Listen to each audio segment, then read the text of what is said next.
Alors, c'est un thème libre ce matin sur le livre des Juges, en particulier un petit épisode de la vie de Gédéon, mais ça sera un peu un survol sur le livre des Juges, tout en... je l'ai pris parce que je crois qu'il y a une certaine... ce texte, ce message, je pense, parle en termes d'actualité aujourd'hui. Et c'est le but aussi d'un message. S'il ne nous sert qu'à écouter les vieux textes et ne pas pouvoir le mettre en pratique, il y a un manque quelque part. Alors, Juges, chapitre 6, versets 25 à 32. C'est le texte.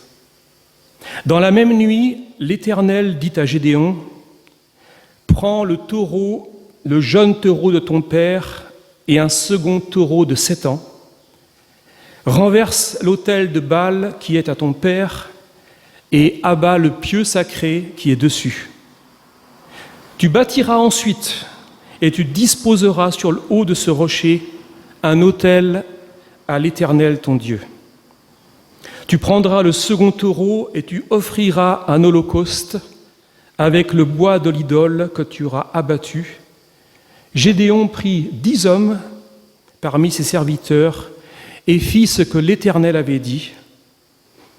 Mais comme il craignait la maison de son père et les gens de la ville, il fit ces choses et exécuta ses actions de nuit et non de jour. Lorsque les gens de la ville se furent levés de bon matin, voici l'autel de Baal était renversé, le pieu sacré placé dessus était abattu, le second taureau était offert en holocauste sur l'autel qui avait été bâti. Et les gens de la ville se dirent l'un à l'autre, « Qui a fait cela ?» Et ils s'informèrent et firent des recherches. On leur dit, « C'est Gédéon, fils de Joas, qui a fait cela. » Alors les gens de la ville se dirent l'un à l'autre, et j'ai perdu mon texte, « Fais sortir ton fils afin qu'il meure, car il a renversé l'autel de Baal et abattu le pieu sacré qui était dessus. » Joas répondit à tous ceux qui se présentèrent à lui, Joas, le père de Gédéon, « Est-ce à vous de prendre parti pour Baal? Est-ce à vous de venir à son secours? Quiconque prendra parti pour Baal mourra avant que le matin vienne.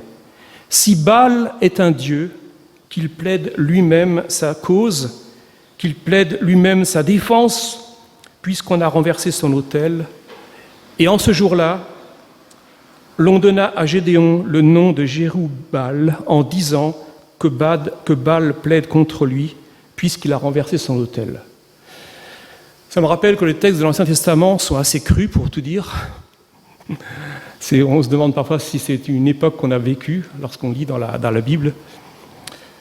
Et puis pour ceux qui viennent du continent africain ou ceux qui y ont été pendant des années, ça nous parle, parce qu'il y a des autels, des holocaustes.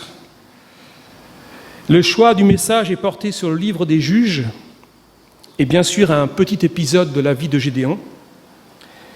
Je dirais, mes amis, que la période des Juges ressemble étrangement à la période que nous vivons depuis environ, 5 ans. Des années agitées au travers d'événements sociaux récurrents, tant au niveau national qu'international. C'est déjà loin, mais on se souvient des Gilets jaunes. La Covid, on en est sorti, on espère qu'on ne va pas revenir dedans. Divers mouvements sociaux en France, ailleurs, mais aussi, et on le voit depuis environ 5 ans, une climatologie imprévisible et inquiétante. On n'a qu'à demander aux agriculteurs qui ne savent plus sur quel pied danser avec leurs terres, leurs vignobles, difficile pour eux. Et puis depuis 2022, en février, un conflit en Ukraine qui nous a tous pris de court, si je puis dire, bien que la crise existait déjà depuis 2014, qui nous a déstabilisés et qui a déstabilisé ce conflit progressivement l'échiquier international. Alors, je ne fais pas un discours de géopolitique, rassurez-vous, c'est bien une prédication. Le livre des Juges est inséré entre la conquête de Canaan, menée par Josué, Caleb et d'autres princes, comme il se disait, C'est inséré entre la conquête de Canaan et le début de la royauté avec le premier roi, Saül. Et la période des juges s'illustre en de multiples facettes. Il y a beaucoup de scénarios qui sont parfois glorieux, souvent inquiétants, il faut le dire, lorsqu'on lit le livre des juges, parfois surprenants et parfois complètement paradoxaux. Les 21 chapitres du livre des juges, mes amis, totalisent 311 ans. 3 siècles, c'est pas mal quand même. Hein. Lorsqu'on lit le livre des juges dans nos Bibles, 21 chapitres, ça passe vite, mais 3 siècles sans roi, 3 siècles difficiles. Alors, quel est donc le profil de ces juges, parce que c'est un peu le thème du message, et comment ont-ils agi? Au dire des dictionnaires bibliques et des livres d'études sur ce sujet, les juges sont des grands guerriers charismatiques. Parfois, on les appelle des libérateurs, parfois, on les appelle des héros nationaux, des sauveurs aussi. Ils sont appelés aussi héros des batailles. Parfois, ce sont des chefs militaires, souvent et presque toujours des combattants spirituels, des résistants acharnés, dans des temps où les tribus d'Israël sont constamment oppressées, menacées, attaquées, entre autres, par un ennemi symbolique, Madian. Quelle est leur fonction de ces juges? Essayons de ramener le texte vers nous. Le but, c'est que ça nous parle. La fonction des juges s'articule de plusieurs manières. Ils sont responsables de fournir des jugements, d'où le titre, le mot de juge. Ils exercent la justice. Ils maintiennent, et on le voit souvent, l'ordre incontournable en temps de crise, fréquente du temps des juges, justement. Ils véhiculent régulièrement des informations au sein des tribus qui sont souvent divisées, qui ne sont pas reliées, qui sont éparses. Les juges collectent des impôts, dirigent de temps en temps des alliances temporelles entre les clans et les tribus. On dit, pour certains, que ce sont des organisateurs pragmatiques. Ils ont devancé les Américains sur ce point. Le pragmatisme n'est pas lié qu'aux États-Unis. Souvent, ils sont choisis bien plus pour leur capacité, ces juges, et leur habileté que pour leur vertu. Ça peut nous encourager. Même si certains incarnent une honnêteté, une rigueur et une authenticité remarquables. Certains sont juges, et certains sont juges et prophètes, à l'instar de la prophétesse Déborah. Enfin, pour avoir le contour de personnalité de ces juges, ils sont audacieux, ils sont courageux, ils sont téméraires. Quelques juges, il y en a des bons et des moins bons. Othniel, il va instaurer après des temps de crise 40 ans de paix. Je pense qu'on en a besoin dans notre monde, hein, des temps de paix. Ehud, le gaucher, qui mit violemment fin au règne du roi Églon en s'introduisant impunément dans la chambre de son palais.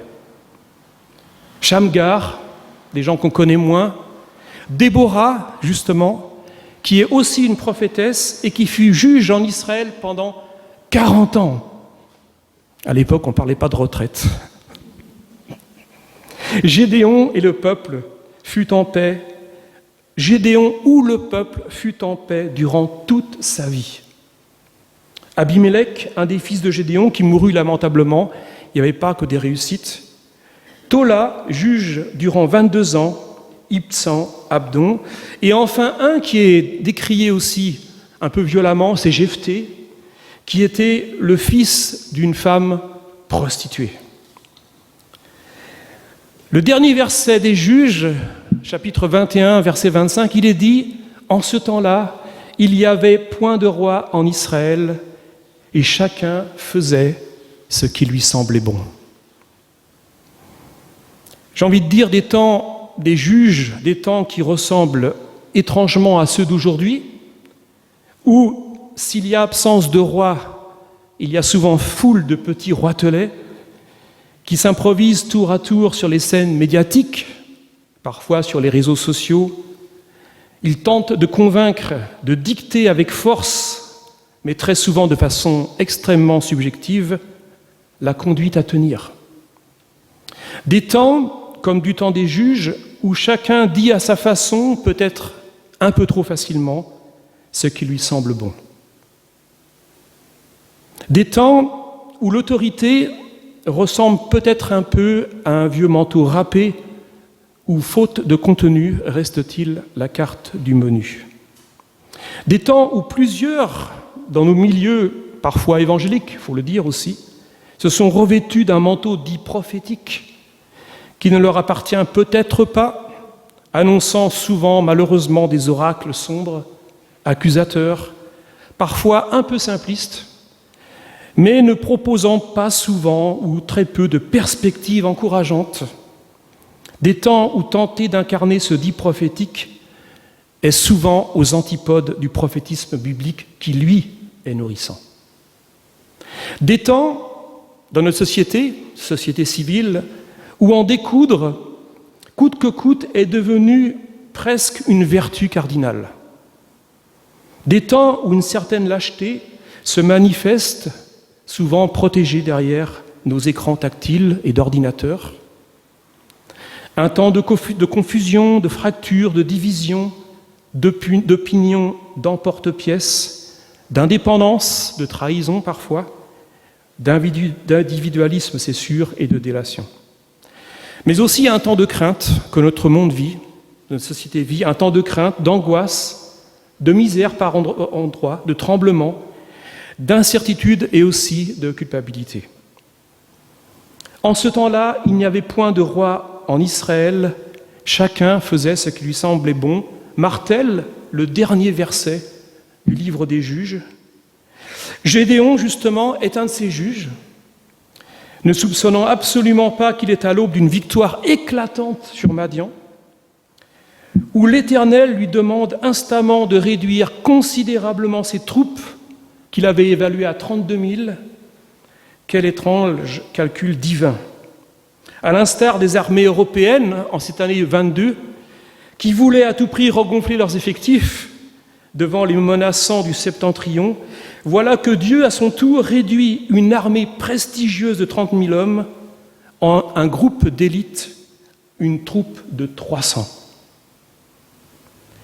L'Éternel des armées, selon l'expression vétérotestamentaire, ne veut pas livrer sa gloire à ceux qui persécutent depuis tant d'années les tribus d'Israël qui sont effectivement sans roi et parfois sans loi.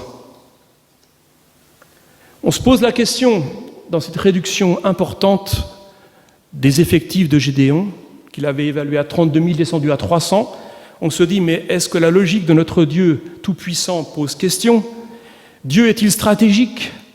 On va dire, est-ce qu'il comprend l'art de la guerre? Et donc Gédéon se voit confiné, à l'exemple des 300 Spartiates au défilé des Thermopyles du temps de la Grèce antique, à utiliser cette colonne de 300 élitiste, semblerait-il. L'issue de la rencontre montrera que la victoire n'est pas toujours dans le grand nombre. Une victoire précédée de surprise, voilà que le Seigneur va donner un grand coup de pied dans la termitière.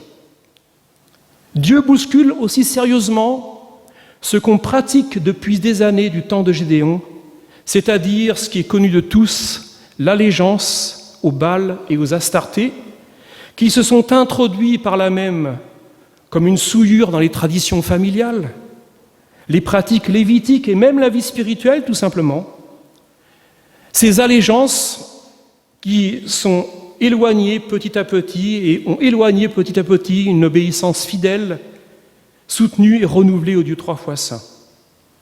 Du temps de Gédéon, du temps du père de Gédéon, du temps des habitants de la ville, on ne se rend même plus compte que Baal et Astarté, ces habitudes cultuelles originaires d'Égypte, également de pratiques moyen-orientales, pratiquées par beaucoup d'Israélites, sont éloignées du Dieu d'Abraham autant que l'Orient l'est de l'Occident. Et donc, Gédéon doit user de volonté pour renverser ce qui est devenu spirituellement et socialement acceptable, pour beaucoup de ses contemporains, mais cependant néfaste.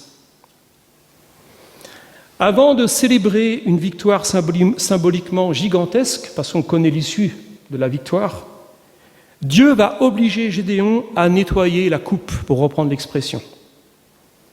Dieu contraint Gédéon de rebâtir un autel à l'Éternel, et Dieu ne lui laisse pas de choix.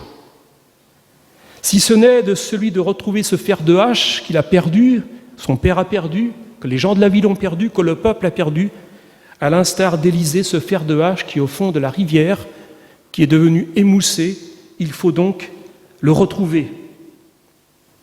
En d'autres termes, la victoire de Gédéon ne peut pas être posée sur des fondements aléatoires. La victoire de Gédéon ne peut pas être établie dans les temples du syncrétisme. Et pour reprendre le texte, dans la même nuit, Gédéon, l'Éternel dit à Gédéon, prends le jeune taureau de ton père et un second taureau de 7 ans, renverse l'autel de Baal qui est à ton père et abat le pieu sacré qui est dessus. Tu bâtiras ensuite et tu disposeras sur le haut de ce rocher un autel à l'Éternel, ton Dieu.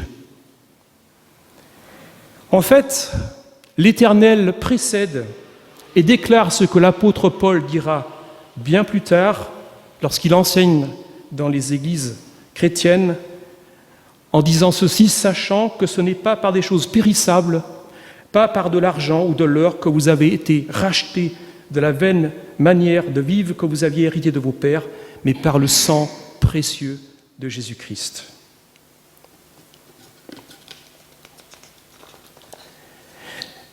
Mes amis, si les traditions sont valeureuses, si elles assurent pérennité, et c'est vrai, si elles assurent souvent prospérité, si ces traditions assurent la transition, la transmission, la stabilité et l'héritage, celles du père de Gédéon, tout comme les habitants de la ville, ont carrément usurpé la légitimité du Dieu d'Israël sur tous les plans. Et donc, Gédéon ne peut pas vaincre Madian en mode polythéiste, devenu mode du moment, installé en un paradigme où les gens qui croient à l'unicité sont considérés comme des simples d'esprit. Donc, pour reprendre l'expression d'Élie, Gédéon ne peut pas vaincre en clochant du pied, tantôt d'un côté, tantôt d'un autre. En d'autres termes, et pour reprendre l'expression du Nouveau Testament, il ne peut servir 2 maîtres à la fois, car il finira par haïr l'un et détester l'autre.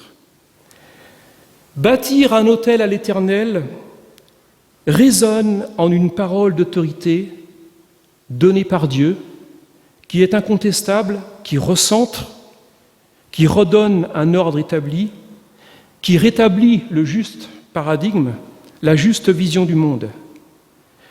Bâtir un autel à l'Éternel rétablit finalement l'honneur de son père et des habitants de la ville. Donc, allié de 10 hommes, de nuit, Gédéon renverse l'autel et le poteau sacré de son père, qui a été érigé depuis de nombreuses années au nom de Baal et d'Astarté. Il craint la maison de son père et les gens de la ville. Et ces derniers, découvrant le méfait, veulent carrément l'éliminer. Gédéon, fils de Joas. Dans l'Ancien Testament, ces choses étaient courantes.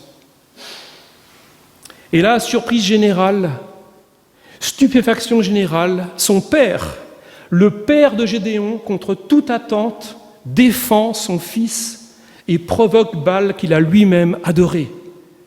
Il déclare qu'il se défend lui-même, ce Baal, s'il est si puissant, interdisant de venir à son secours et menaçant de mort quiconque le ferait. Mes amis, là, nous assistons à quelque chose d'hallucinant en ceci. L'obéissance de Gédéon entraîne un repositionnement de son père qui, à son tour, revient à Dieu. Si du temps des juges, chacun faisait ce qui lui semblait bon, il suffisait pourtant d'un homme, d'une femme, qui change la donne, qui rassemble, qui prenne de la hauteur. Quelqu'un qui cherche l'intérêt général, qui ne cherche pas son intérêt personnel, qui développe une volonté de rallier les hommes, rallier les clans, rallier les tribus, en 2 mots, un juge, un Gédéon, une Déborah, pour inspirer et ramener les gens, les peuples, les frères, les pères, à la fidélité, l'obéissance, mais aussi la persévérance et la maturité. Donc, durant 3 siècles, plus de 3 siècles, celle de la période tourmentée des juges, les boussoles ont affiché un affolement, une insécurité sociale récurrente, une instabilité spirituelle manifeste, un collectif de tribus indépendantes, isolées, fragiles à la portée des plus forts. La prospérité économique s'en est même ressentie car elle était plus que relative. Une transmission, mauvaise transmission, portée vers l'individualisme et la survie. On était vraiment au minimum syndical.